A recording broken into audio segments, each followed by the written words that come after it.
एक बार की बात है कि एक शिष्य अपने गुरु का बहुत आदर सम्मान किया करता था। गुरु भी अपने इस शिष्य से बहुत स्नेह करते थे, लेकिन वह शिष्य अपने अध्ययन के प्रति आलसी और स्वभाव से दीर्घसूत्री था। सदा स्वाध्याय से दूर भागने की कोशिश करता तथा आज के काम को कल के लिए छोड़ दिया करता था। अब गुरुजी कुछ चिंतित रहने लगे कि कहीं उनका यह शिष्य जीवन संग्राम में पराजित ना हो जाए। आलस में व्यक्ति को अकर्मठ बनाने की पूरी सामर्थ्य होती है।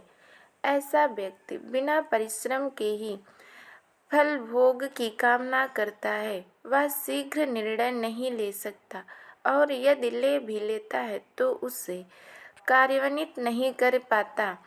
यहाँ तक कि अपने पर्यावरण के प्रति भी सजग नहीं रहता और न भाग्य द्वारा प्रदत्त सुअवसरों का लाभ उठाने की कला में ही प्रवीण हो पाता है। उन्होंने मन ही मन अपने शिष्य के कल्याण के लिए एक योजना बना ली।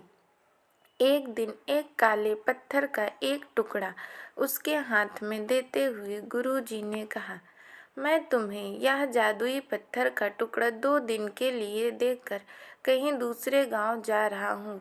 जिस भी लोहे की वस्तु को तुम इससे स्पर्श करोगे वह स्वर्ण में परिवर्तित हो जाएगी। पर याद रहे कि दूसरे दिन सूर्यास्त के पश्चात मैं इसे तुमसे वापस ले लूँगा। शिष्य इस सुअवसर को पाकर बड़ा प्रसन्न हुआ, लेकिन आलसी होने के कारण उसने अपना पहला दिन यह कल्पना करते करते बिता दिया कि जब उसके पास बहुत सारा स्वर्ण होगा तब वह कितना प्रसन्न, सुखी, समृद्ध और संतुष्ट रहेगा। इतने नौकर चाकर होंगे कि उसे पानी पीने के लिए भी नहीं उठना पड़ेगा। फिर दूसरे दिन जब वह प्रातःकाल जगा, उसे अच्छी तरह से स्मरण था कि आज स्वर्ण पाने का दूसरा और अंतिम दिन है।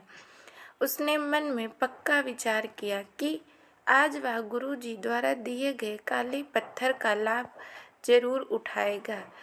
उसने निश्चय किया कि वो बाजार से लोहे के बड़े बड़े सामान खरीद कर लाएगा और उन्हें स्वर्ण में परिवर्तित कर देगा।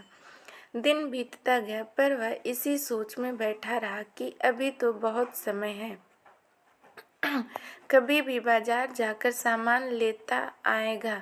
उसने सोचा कि अब तो दोपहर का भोजन करने के पश्चात ही सामान लेने निकलूँगा।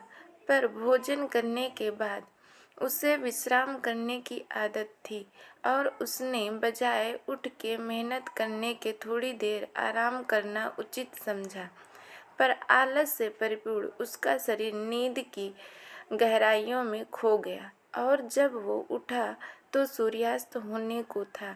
अब वह जल्दी जल्दी बाजार एम की तरफ भागने लगा, पर रास्ते में ही उसे गुरुजी मिल गए। उनको देखते ही वह उनके चरणों पर गिरकर उस जादुई पत्थर को एक दिन और अपने पास रखने के लिए याचना करने लगा, लेकिन गुरुजी नहीं माने और उस शिष्य का धनी होने का सपना चूर चूर हो गया।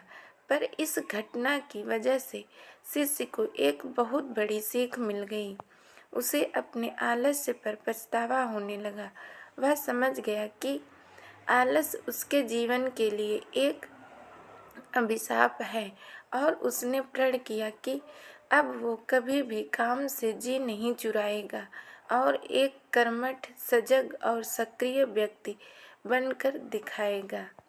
तो दोस्तों, समय रहते हम कुछ भी कर सकते हैं।